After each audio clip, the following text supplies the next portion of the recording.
SaaS Therapy.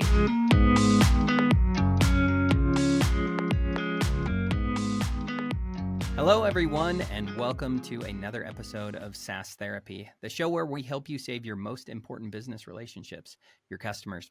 My name is Todd Kirk, and I'm your host, and I am joined by a lovely guest, Jan Young. Welcome, Jan, to SaaS Therapy. Hi, Todd. So great to be here. Oh, we're pumped to have you on the show. As we get started, I think it's helpful for you to understand who Jan is. Jan is a trailblazer in the customer success world. She's a two-time top 25 CS influencer and the founder of Jan Young CX. She empowers CS leaders through her innovation and courses and coaching, and she's a great resource. If you're not connected, if you're not a follower of Jan, I recommend that you check her out. And Jan, the first thing that we always do with these shows is we want our audience members to get to know you a little bit deeper than just maybe checking out your LinkedIn profile. So we're going to play a short game called This or That. And I'm going to ask you 3 questions so that we can know a little bit more about you. So first question, when you hear your favorite jam on the radio, are you more likely to sing or to dance? Probably sing. Not that I'm a singer, but I think that like when you hear a song that really resonates or like takes you back or whatever, like you want to belt it out with it. You don't want to hear that, trust me. but it is it's hard to resist. Hey, you know what? That just means that if we pull up next to you in the car, we're going to get a fun silent show of somebody really. So the windows will stay rolled up. Exactly. Yeah, we don't have to hear it, but I'd like to see the lip sync. That would be fun. Yeah. Okay, so would you rather have a terrible boss but a good job, or a good boss and a terrible job? Oh, I'd have to go if we're doing this or that. I think we'd have to go with that. The good boss and terrible job. Just because I've already had the bad boss with the great job.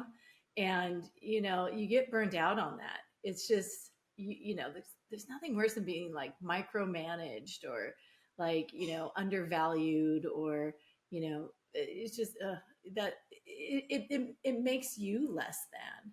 Whereas whoever you're working with, like, sure, you need me to clean toilets, let's do it. Like if you're all in it together, like you can be doing anything. So it's definitely, and also I'm just more of a community builder and about people. So yeah, good boss.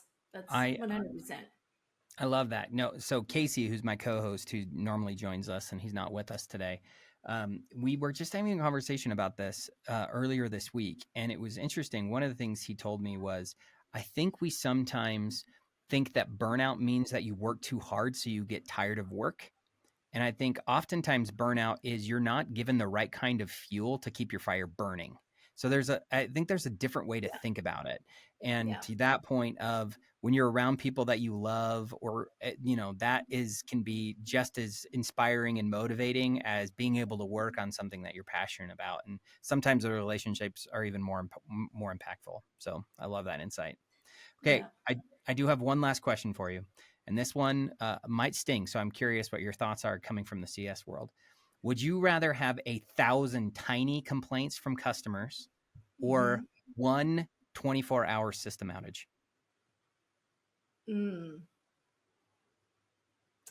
Well, one 24-hour system outage is thousands of big complaints. But I guess I would still vote for that because you would be over that hump, right? And you would know very quickly and easily what the problem is and you would solve it. So assuming that that was the only thing you had, and that's smooth sailing forever and ever after. Yeah. I mean, that's relatively easy, to handle, even if it's a really huge challenge, right? Because we've all had really big challenges that we've had to face. But when you have like 1,000 of, small things, then there's a lot of slicing and dicing and analysis you have to do to try and figure out which is really the biggest problem and how are you going to attack that. And like that is actually more challenging to address and fix. It's like, it's not just because it's 1,000 paper cuts. it's because some of them are bigger wounds than others, or because all of those paper cuts can create a really big wound, right? So you have to really think about like, how do I address this in a way that can get the biggest chunk of thousand paper cuts to go away, right? To stop kind of continue, because like that doesn't happen once, that happens again and again and Mm-hmm. again. So yeah, you got to go with the big 24-hour outage. Okay. Well, I'm really interested about this conversation today because, I know your background as a CS leader is really focused on how do you help customer success managers or people who are trying to really improve their stock within the organization. How do they get a better foothold in being taken seriously, getting at a seat at the table with leadership to be able to make decisions? From your perspective, what's the biggest thing that's holding CS people back today from being able to really feel like they're winning in the organization? Yeah, well, this is a topic that I'm really passionate about, so I'm so happy you asked. um, I I think that while there's a lot of training in our discipline about how to get better at, customer success as a profession, like how to build up your program and all those things. And those things are important, right? It's important to understand, what your customers are going through in the journey, and how to get them to, renewal and expansion and all those things that we do every day. It's not that the fundamentals aren't important. You do have to master those. But after that, it can still not be enough. It can still not be enough to get you the tools you need. It can still not be enough to get you the team that you need to execute on it. It can still be shocking to you that your team gets decimated when all of a sudden your company's like, oh, we got to get profitable. What are we going to cut? And then you're like, well, why are they cutting my team? And this happened to so many leaders in so many companies, in the last couple of years too, right? But really, what it comes down to is understanding revenue, and understanding the language of business, and understanding kind of what is actually the health of your business, what are investors looking for in your business, and how does that relate to what you're doing in your program, right? And how that connects to what you're doing with your customers, what they're facing in their business, and how you sort of bring that all together and tell your story, right? To help you prioritize what you need, but also to help you help others understand how it helps them if they also prioritize what you need, right? And so I think sometimes what will happen is, you know, everyone will try to do a land grab. Everyone wants to hire more, or, bring in more tools for their own purpose. And it's when you instead come together to understand your business as a whole, that you understand where you fit in and how you can contribute, not just in terms of your own function, but how that contributes and relates to the other functions, and how it helps you overall make revenue as a business. And the other CS leaders have the absolute potential to to be at the forefront as business leaders, because they're so close to the customers, right? And it's through our customers that we and their success that we create our own business success, right? And so we're at that intersection. We have that vantage point, right? So there's so much that we could do. And once you understand that business language, and what those priorities are overall, and connect it in to what you're doing with your customers and how that impacts your business, you're golden. But unfortunately, there are a lot of folks instead who, feel uncomfortable learning that language, start to think about themselves as imposters because they haven't been that close to the language of business, right? And so I think if they can start to break down that fear and overcome it, then they can get to that business success that will not only help themselves as leaders and help their teams, right? But it helps their customers and it helps their business. We almost owe it to ourselves and to our customers and to our team and to our business to step up as those business leaders. So that's what I'm really passionate about. That's Mm. what I am building courses for. That's what I'm, that's why I coach, CS leaders to help them step up in that way, because I can see that connection that is so often the gap for people.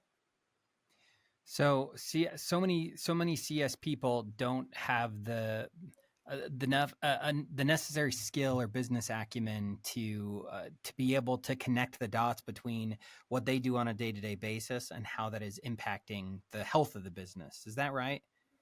Is that a Yeah, good? that's part Did I of it. capture that okay? Yeah, that's part of it. I mean, it's also just understanding, like if you're looking at a profit and loss statement, it just looks like a bunch of like numbers staring back. It's like, how is that meaningful in any way, right? But when you start to understand your place in cost of goods sold versus OPEX, and CS might straddle both or might be put completely over in COGS, right? What does that impact? What sort of margin are the investors expecting that you're going to have? What sort of margin do you have? Many leaders don't know their own economics and their own margins, right? So it's to their detriment, because if you don't know what those numbers are and you don't know how you're impacting those, then someone else is going to come and tell you, hey, we need to cut X, when instead you could change something about those economics potentially, right? Knowledge is power, right? And you can be empowered to have that impact when you understand it. But if you feel like, oh no, that's just too much, I can't understand it. Like no one was born knowing any of this stuff, right? Like we Mm-hmm. didn't come out of the womb, understanding business economics. So it's like it's all possible, right? So in any event, it's one of those things that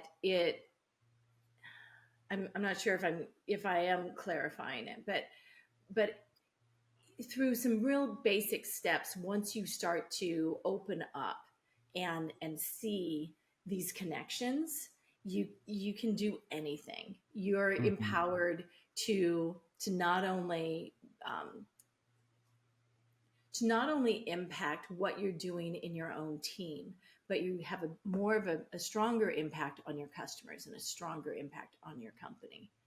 Yeah. It it's really exciting when you see that happen for a leader, and I've seen that in a few cases. So it's not just being able to have enough business acumen to be like, what is it that we're strategically focused on, or what is the roadmap Right, for the next 6 months? It's right. also being able to speak the language of the executive team and how they're thinking about the business. And when they look at the numbers and the financials and make decisions, you have enough insight and visibility, and you can communicate and articulate that back to them so that you're perceived as a peer with the other leaders in the organization. Well, and so then you are part of those executive conversations and those decisions, right? Because otherwise those decisions happen at you. It's the same sort of thing when the when you're told like, okay, so yes, you now own post sales revenue, right? And maybe they did or maybe they didn't before, but all of a sudden then they're given a quota, and they're given a quota because sales gets a quota. So then people who don't understand how you need to earn the right to sell to your customers is different than how you earn the right to sell to your prospects, right? And so you're given a quota as if you would, look, if you have thousands and thousands of customers, quotas work out because it's all sort of guesstimates anyway. And so if you don't make it with this customer, you can make it with the other customer, in terms of the revenue. But when you have hundreds of customers or, dozens of customers, then it's not, putting a quota on it is not going to be as successful, right? So part of it is understanding that difference between how you earn the right to sell in pre-sales versus post-sales. But also part of that is understanding then how you contribute to overall revenue and where you sit in your margins and how you make the case then for, okay, look, this is not a reasonable amount for us to make because this is where the health of our customer base is. And this is how many of our customers have adopted versus optimized. And, now we are set up to sell, this additional expansion product to these other set of customers. But, you have to like know your numbers, right? You have to know, Hmm. like, I'm thinking of this on a spreadsheet, literally, where like you can go through and sort of slice and dice and figure out then how many of your customers are ready to expand on whatever product, how many customers are more likely going to renew, right? And so that you can actually project your best case, worst case scenarios, right? And when you have that knowledge, when you're able to calculate those numbers, then you come with that information and say, this is what I see happening. And then they say, well, yeah, but our budget calls for 1.5x of that. It's like, okay, so we could probably move the needle on that if we built out this product in the following way that would make the difference for this set of customers, and that would be that much value. Or we would do whatever, something else, and then you say, okay, so then based upon that, we can make this other amount of money, right? So like you have then those scenarios and say, do you want to invest in these ways? And it may not even be investing in your own team. It could be that you're suggesting that they invest in more engineers and product managers, right, to be able to build out the product in a certain way. It could be that your product currently is not self-serve enough, and so you can sorry, I need to turn over my phone. Somebody I was coaching before just got a new job, which is very exciting. But Hmm. anyway, but sorry, back to what I was saying. Um, what was I just saying? Sorry, but so basically, yeah. So when you know how you're calculating it out, then you can basically project it in a way, and you know what's going to impact those numbers and how to go back. And so it's not about necessarily trying to grow your own team. It's about what is going to be best for your customer base and what's going to be best for your own company in terms of getting to those revenue numbers. Does that make sense? It does, yeah, Jen. I think so. The thought I keep having here, one of the things you alluded to earlier, and I don't know if this is Mhm. intentional or not, but I think so many organizations have their customer success team. Their primary focus is renewal, and if that's the only focus that you have, renewal has a ceiling, and by extension, that means that the sale to keep your customer is just a cost of good. And as a result, you will never be a revenue driver if that is the focus of your business. You're always going to be a cost center. And so understanding the fact that, man, if we're not retaining at the high enough rate, or if we're not expanding at a high enough rate, then we're just a drag on the business in the mind of other leadership. And so a good way to think about this is, how do you change the perception of what your organization is, from just being like, this is just a cost of doing business, which and unfortunately I think this is really common, is that CS can't tie very well their impact directly to revenue. And so if you aren't able to make the case clearly that you as an individual or as a team are actually driving new revenue, and now all of a sudden you can say, okay, well, it's cost of goods sold, but my dollar and my ratios all make sense.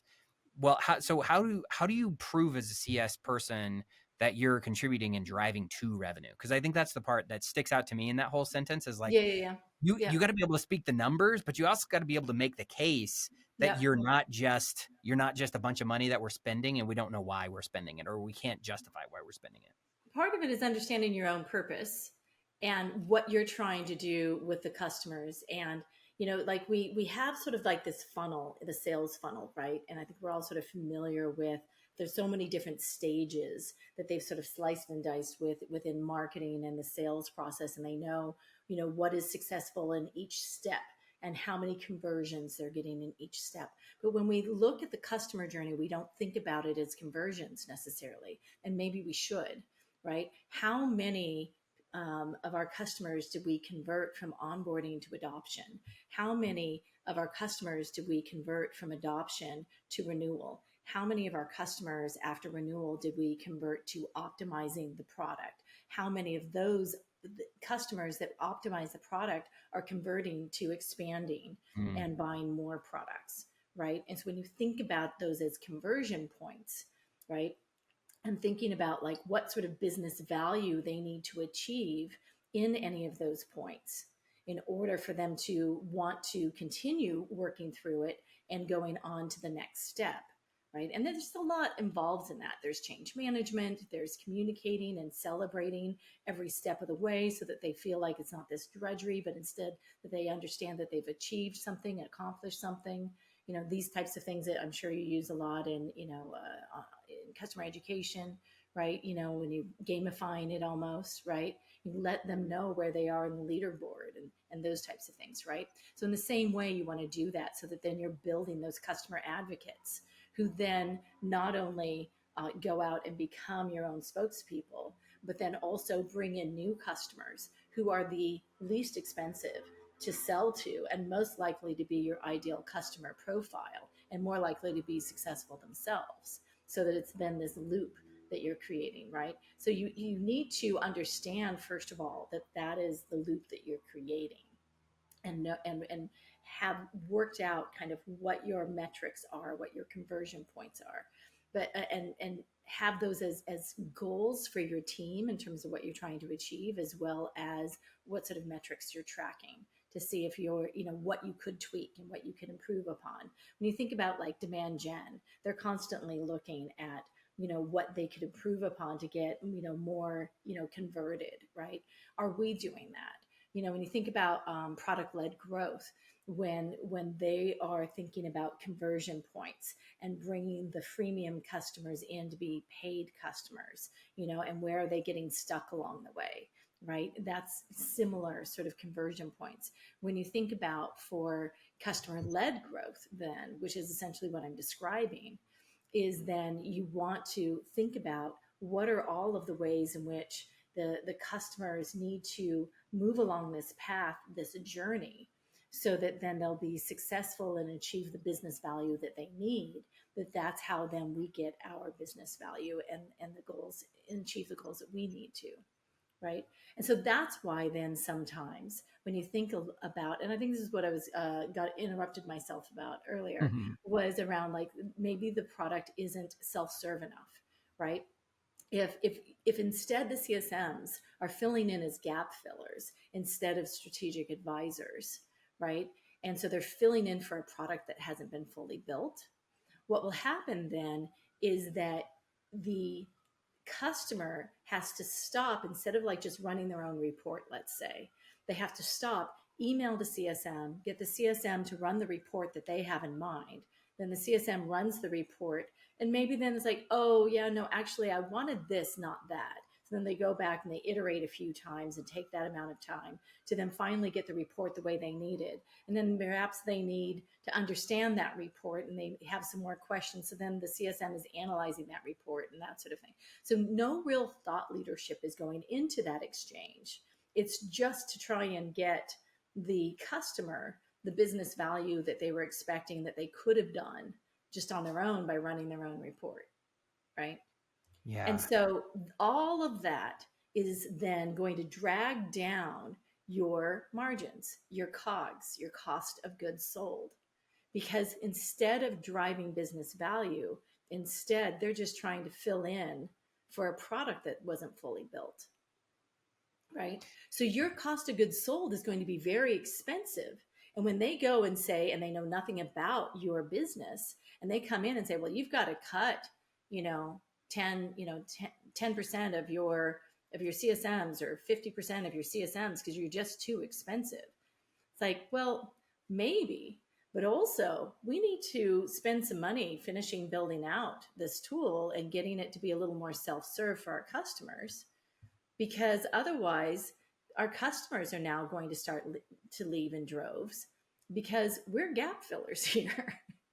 Right? And there's a lot of CS leaders who lead teams of gap fillers because they don't know how to get out of the mix But part of it is by explaining the economics and the economic impact of being those gap fillers.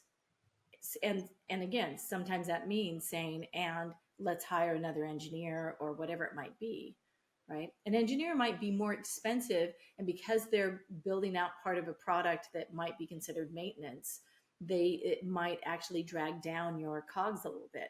Because I think, and the reason why you're talking about dragging it down is because you have total revenue minus cogs equals profitability, which is why so many companies in 2022 and 2023, when they were turning around, they weren't getting the investment from the VCs and other investors.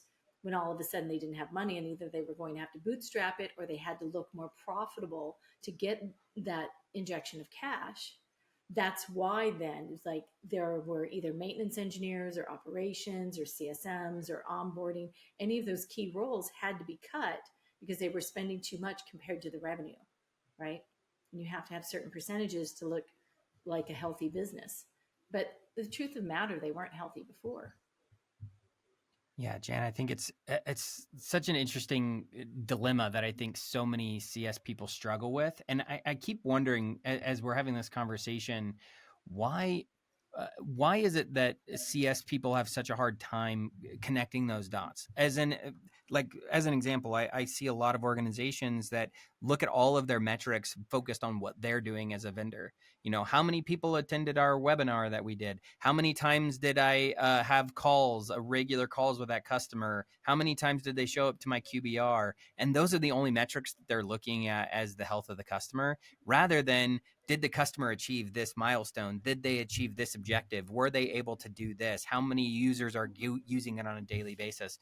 And as a result, they're missing that point that's so valuable of having a customer centric approach that's seeing what the customer is able to achieve rather than what we've done on behalf of the customer. So I think that part's really interesting.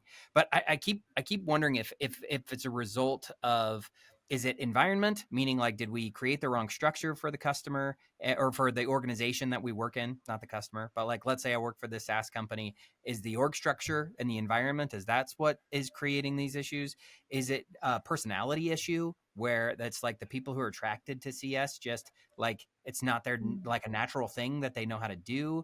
Or is it an experience issue just because it's this is still, CS is still a relatively young field that has only really been around for maybe the last decade or so? So like, what is it like? I'm curious, why do you think this gap exists? That's a great question, and you've given a lot of interesting examples along the way in that question. So yeah, well, I mean, definitely go to market alignment is part of it, right? If you don't understand kind of what what that customer experience is from that customer perspective, right? I'm not talking about customer experience like, like there was that whole period when it was all about customer delight or whatever. Mm-hmm. And it's like, Yeah, it was, sorry, CS was or basically just customer NPS. Let's do NPS scores and CSAT, and or that's now or we or did it. We solved the problem. delight and happiness and all of these things. Mm-hmm. Like that really doesn't have any impact, right? Like It they're doesn't. It in has very business. little correlation at all to renewal at all Yeah, in really. lifetime of a customer. So And so they're trying to achieve a business objective, right? And so are we, right? That's why they came to us. They thought that our solution might solve that business objective. But in sales, often what happens is they don't necessarily capture that information, right? And so if you don't, if you're doing all of these discovery conversations with the customer, but you're not capturing what it is their pain point is that they're trying to solve for by using your product, and if that information isn't translated over, isn't like thrown over the fence from that pre-sales motion to the post-sales motion, then you're having to try to gather it all over again. But the problem is there's so many different stakeholders, right, that you need to gather that information from, right? So it could be that in your sales process, they're not fully gathering all of the information. They're maybe only talking to the executive buyer, and they're not talking to the others in the organization that the executive buyer may or may not be talking to, right? So like the executive buyer might just go off and buy a tool, and then the other folks who are, using some other tool or no tool at all are like, what, you bought something?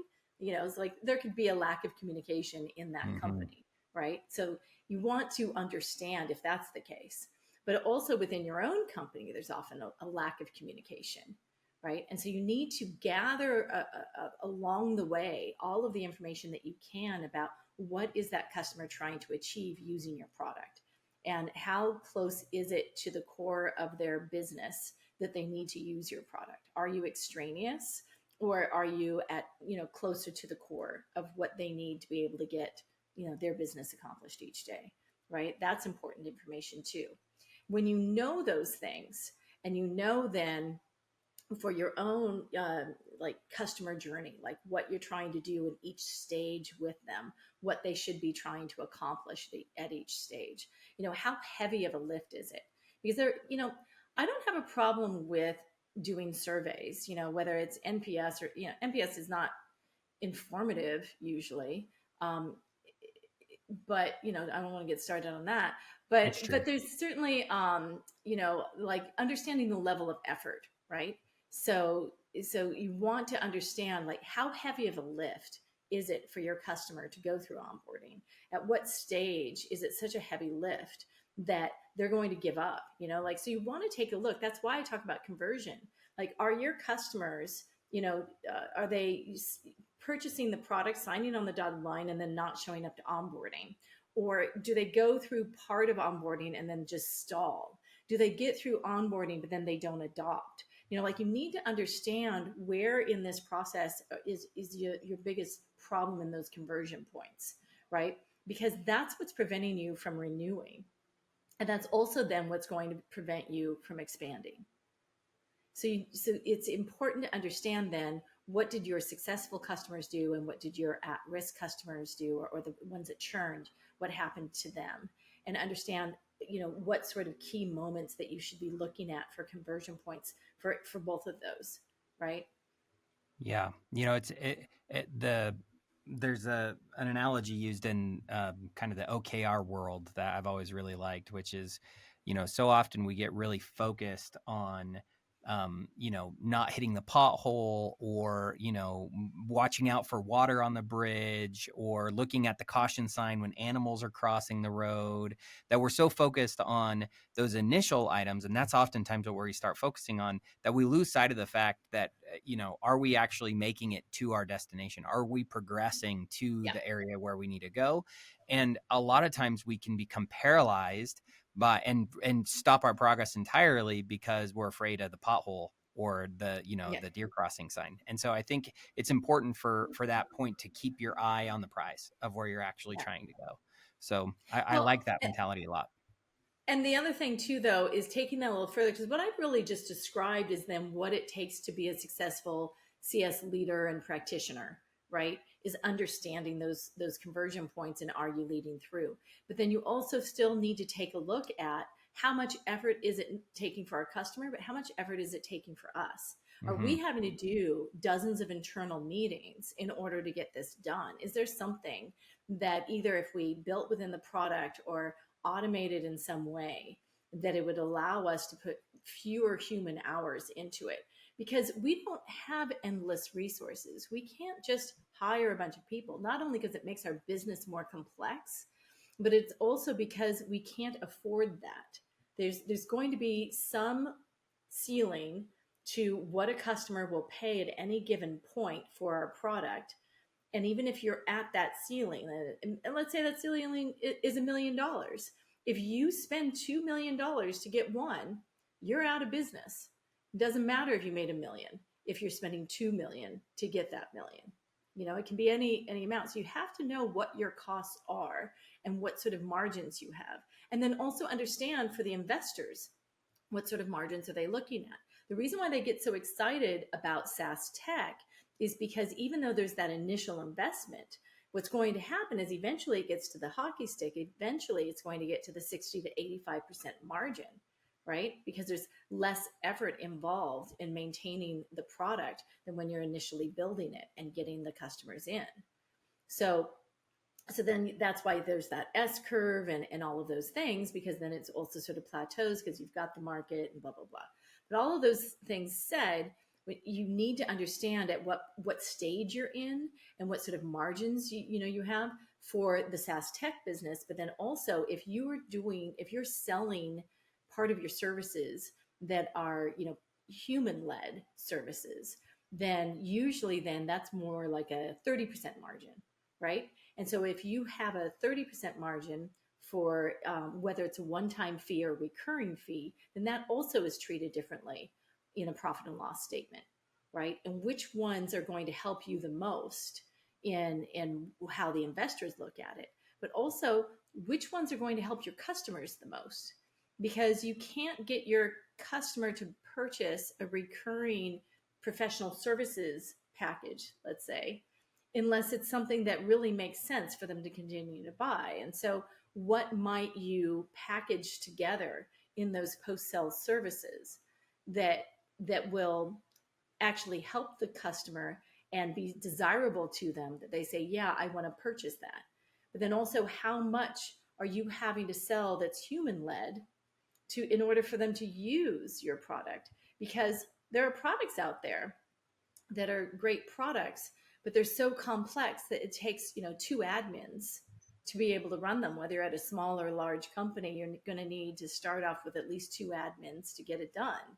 Well, if that's the case, then you've just added on that additional challenge, right? So maybe what you want to do is make it much easier for your product to be used, right? And sometimes that means then almost throwing the baby out with the bathwater and redesigning your product from scratch in order to modernize it, especially when we're looking at like AI native, platforms now, and the advantage that they have over legacy platforms, right? So, but there's so much that you've learned with your legacy platform that you can start to build out the AI native and transition, customers over to it in a way, or put parts of it in that are AI native, that, you need to think about what that transition is, right? Because otherwise your legacy business will always be more expensive than other AI native platforms out there as well. Right. And it's all about, in the end, those margins and what sort of revenue you're going to be able to get to in, I'm doing the hockey stick motion that you Mm-hmm. can see, but the I people can't. listening to me can't Yes. see. A hockey stick. You always want to see that exponential growth, right? In the end, it's interesting, Jan, as you've been talking, I can probably hear some of the CS leaders that maybe listen to this podcast on a regular basis. And some of them are probably thinking, like, I don't know that I feel super capable of really wrapping my head around this. Yeah. I'm a relationship person, or Yep. I'm a trainer by trade, or that was my background. And then Yep. all of a sudden to say, I need to level up my game and understand more the financial numbers inside the business, that can feel intimidating. And so I'm curious, I want to drill down in there, and then I might shift the conversation a little bit to something else you Yeah. mentioned, or that I think is Sure. interesting. But from your take, what is it that how can CS leaders find comfort and solace in this conversation of, like, you can do this, you can figure this out, and maybe what would you give them as advice to do? Well, I mean, that's why I've worked so hard to lay all of this information out. Like, that's why I have a free guide that I wrote, 7 steps to post sales revenue leadership. That's why I'm building a course. I did sort of a mini course over in the Pavilion community for go to market executives. That was build what is it called? I guess building your retention playbook, where I talk about a lot of those things. But ultimately, that's why it's so important to me in terms of the coaching I do and the courses that I'm building, to be able to help people through that, right? Because once you know that and you have that knowledge, then you can use it anywhere. You can apply it in a way that empowers you. And this sounds complex, but it's literally, once you start to see how those dots connect, like, you can't unsee it, and you're always Mm-hmm. empowered by it. And the point is actually, we are business leaders, and if we don't step up in this way, then someone else is going to dictate to us, instead of us being able to say, hey, no, actually, this is how I fit into the business, right? This is why, whether I am doing training, or all of post sales, or implementation, or CS or support, even like any of those functions that are really important in the post sales motion.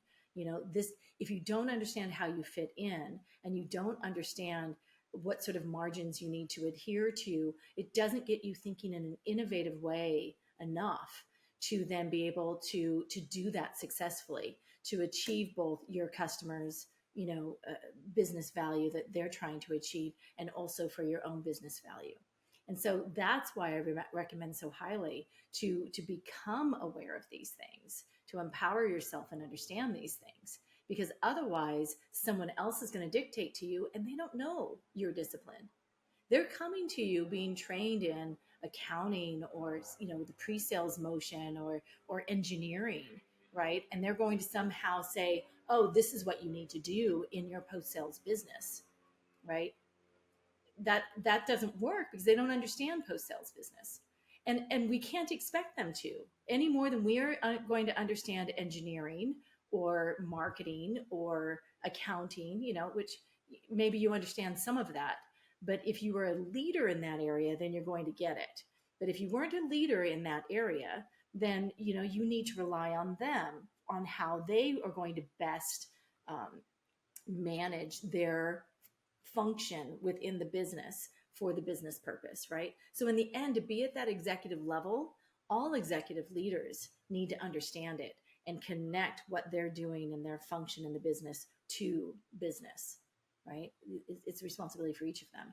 But what I try to do is help CS leaders, because so many of them don't come from that business background, right? And Yeah. that doesn't mean you can't learn it. It's not, it's it might at first sound like, how am I going to learn all of these, acronyms, COGS and OPEX and whatever? But the fact is, we have a lot of acronyms already. Like, we've learned a lot of acronyms. It's not the acronyms that are scary. It's just the unknown that feels scary. And once you know it, you're golden. You really are.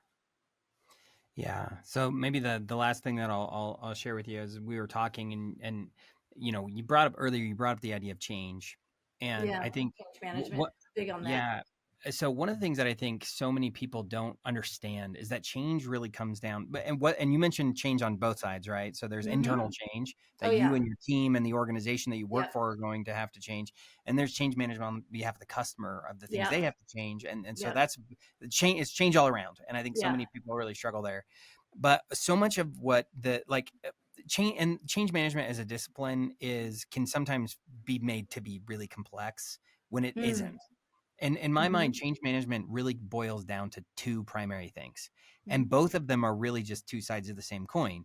Mm. It all comes down, you only change when you have an expectation around what that change is going to do. So we change based out around our what our expectation is. That's it. Right. And so expectation that it's going to make my life better. It's going to Yep. make me perform better. It's going to help me in Yep. my career. It's going to help the company grow. We're going to have that hockey stick. That's our all around performance. So one side of the expectation is that it's going to increase our performance, that we're going to do better. And the other side of the coin, you've hit on a lot, which is I expect my expectations around effort. So how easy is it going to be? How difficult is it going to be to actually unlock that improved performance? And if you have a really core product that's really complex, sometimes trying to tell them it's valuable isn't going to help them. You need to change the perception around how difficult it is. So if you can Mm. make it seem Right. easier, that's better. Yep. Sometimes they already perceive it's easy, but they don't think it's going to make a difference. So then you need to Right. focus on how is it going to improve their performance. So for me, I think this conversation is really interesting, because if you feel like you are not ready to make that change personally, or if you feel like it's too hard, well, what you got to do is you got to think, well, what is my expectation? And is it that I don't think it's going to improve my performance personally, or that I don't think it's going to be easy to get there? And then that's where, if you want to actually change something, you usually it's one of those two things. It's how do you change your expectation around value or effort? That's there's some really great points. I love talking about change management. Actually, one of my favorite authors that I refer to regularly is Andrea de Britt. Mm. Um, uh, I don't know, maybe I should call her Dr. Andrea Britt because she has a PhD at the end. But Well, she I don't know. connects. We'll try to talk to her one day, and we'll find out Yeah, if she's there one you of those go. people who's Oh, like, you you should. better add the doctor. Yeah. Oh, you really should. You would love her. But she has these 4 books where she's connecting neuroscience to business. And luckily for me, you don't need to be a neuroscientist to understand it. Because I should have taken more math and science, but didn't. Well, then I would be in quantum computing if I'd done that. But anyway, um, but all that said, what she does is she's connecting, neuroscience, to change management, to learning, to collaboration and teams, and then self actualization. And they're just fantastic books, easy to read, not that big. But all that said, one of the things that really strikes me about it is, and it kind of connects over to Atomic Habits as well. But she talks about how with neuroscience, it literally, and I always sort of think about, and I kind of do this motion of like building sort of the neural pathway, because you Mm-hmm. have to do something at least 40 to 50 times in order to start to feel comfortable with it, right? And so the thing about change is, yes, you need to have that vision about where you're going to get to and why you're going to go through that effort. But you also need to be okay with feeling uncomfortable, right? Like if you move from one neighborhood to another, one town to another, one state, whatever it might be, wherever, you can move down the street, doesn't matter. All of a sudden, you have different grocery stores, a different hardware store, you get on the freeway in a different place, like all of these things change and you have to think about it, right? And so when you're doing that and you're thinking so hard, it can be exciting, but it can also be challenging because all of these things that you were doing on automatic, right, you now have to think about, and it takes a lot of energy and effort. So change is hard. Change is also emotional, right? Like you literally, your brain on change is, sort of freaking out. Like, it's the unknown, it's scary. From early times, we were taught that change was scary, that, someone outside of our tribe, might hurt us, might prevent us from being able to eat enough or whatever, all the ways we try to protect ourselves, right? So all these things are intrinsically in us that we have to overcome anytime we change anything. Change your workout routine, whatever, change where you live, change what tools you use, change from not using tools to using tools. It's all at that change of habit, that change of pattern, building up those neural pathways. And that's why when you go on a diet, it's easier to revert back to how you ate before, as you've been eating that way for decades, and now all of a sudden you're trying to change that. Well, all of those neural pathways that tell you you really want that, whatever, maybe you can't eat carrots anymore. I'm not going to make the typical chocolate reference or something, but Yeah. like maybe Well, this. yeah, I have such a hard time giving up carrots. I mean, I'm so addicted. I keep trying. Every night I'm waking up at 11 p.m. You're walking thinking about downstairs to the carrots, fridge. exactly. I eat so many carrots. I can't stop. But you can overeat carrots even, right? And so when you think about like maybe you always like went for that carrot and now you can't eat so many carrots, like you have to change that. It's literally a neural pathway that you're building to change that habit, right? And so that's the other thing too, is anytime you're going through that sort of transformation, like that. But that's also why when we're taking our own customers through onboarding, if they don't, and it's the most common thing I've seen when I've worked with organizations and leaders, is they don't celebrate the launch. And oftentimes the customer doesn't even know they have launched. And when they don't know that they've launched, then there's just this drudgery of onboarding that like transitions into a drudgery of adoption. And it's just like on and on and on. And it's like, oh, am I ever going to get there? That's another thing too that I love about, for Andrea Britt. She has this concept of 4 different change journeys, right? And there's this one that is like not that much effort, right? It stays low, but it goes on and on and on, right? Well, you can be very close to the end of it, but if you don't have any longer any concept about where you are in your change journey and what that vision of what that end goal is, then you can get to that point where you're just like, enough. Let's just stop. This is just never going to happen. It's like, no, we're really almost there. It's like, and it could just be around the corner. It's like, yeah, I don't see it. Nah, I'm done. I've put in too much effort because you haven't set up those expectations correctly. You haven't communicated with them where they are in the journey. You haven't celebrated once they got there. The example I give, and maybe you'll like this. I don't know. Are you a football fan? Of American course. football. Okay. Hmm. Well, there's people who are not football fans or they like, what we call soccer, Anyway, what I think of it in terms of football. If you think about the game of football and when they get to a touchdown, right? Like they're going after each other on the field, they're chasing after this little ball, they're beating each other up, and they get over and they get to that end goal, and what do? The score changes and they do that end zone dance. Everybody's cheering, everybody's dancing, right? What if you didn't have that? What if there was no change in the score, no end zone dance? And then it was just like, okay, back the other way. Keep getting beat up. Keep going after this little ball. Beat up ball, beat up ball. And you get to the other side. No score change. No end zone dance. And you just did that for a few hours. That's not fun. Who's showing up for that? Right? And so that's why, understanding what your conversion points are, understanding what your customers' goals are, understanding that like maybe there's no way around it. Maybe you have a complex product and a complex onboarding and it's going to be arduous. Well, set them up for it, but then also have things to celebrate along the way. Have some things that like what you've achieved so far. Communicate that and celebrate it so that they're going to stay on this journey with you.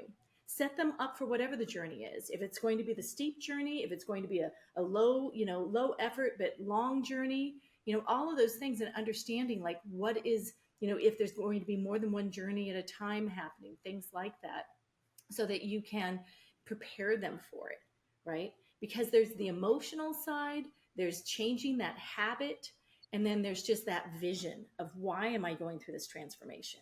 Because change is hard work.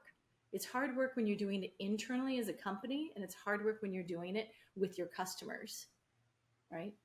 And so I get excited about change management. I can tell. And, maybe we need to have you back on, Jan, and we'll have a deeper conversation and just dive into the nerdiness of neuroscience and change management. But I do have one really quick question before we go. This is the last thing Sure. we always ask our guests, which is, this is SAS therapy, and every good SAS therapy session ends with a homework assignment. So if you could give our audience one homework assignment, what would it be? The homework assignment that I give every CS leader when I start to work with them, or when we start coaching or a course, is understand ground up for each of your customers what revenue they bring in. That's the first step. And then understanding what cost is happening in the post-sales motion. How long does it take to onboard them? And how many people are involved in that? How long does it take for them to adopt? How many people are involved in that? What sort of tools are they using in order to do that? What is the cost of that? Understanding your cost and understanding the revenue. When you understand the revenue and the cost, that's how you get to your margin. And you can build that up for each customer, and then what segment they're in, and then you can slice and dice it however you want, but basically how long what your margins are for onboarding, for anything. That's where you start to understand what your margins are. And it can be as simple as just understanding the revenue and cost per customer. Jan, great advice. I hope our audience goes out and takes it and does the homework to understand the numbers. Thanks, everyone, for coming and joining us today. And Jan, thank you so much for being on SAS Therapy. SAS Therapy is brought to you by Brainstorm, the SaaS platform for SaaS adoption. Learn more at brainstorminc.com.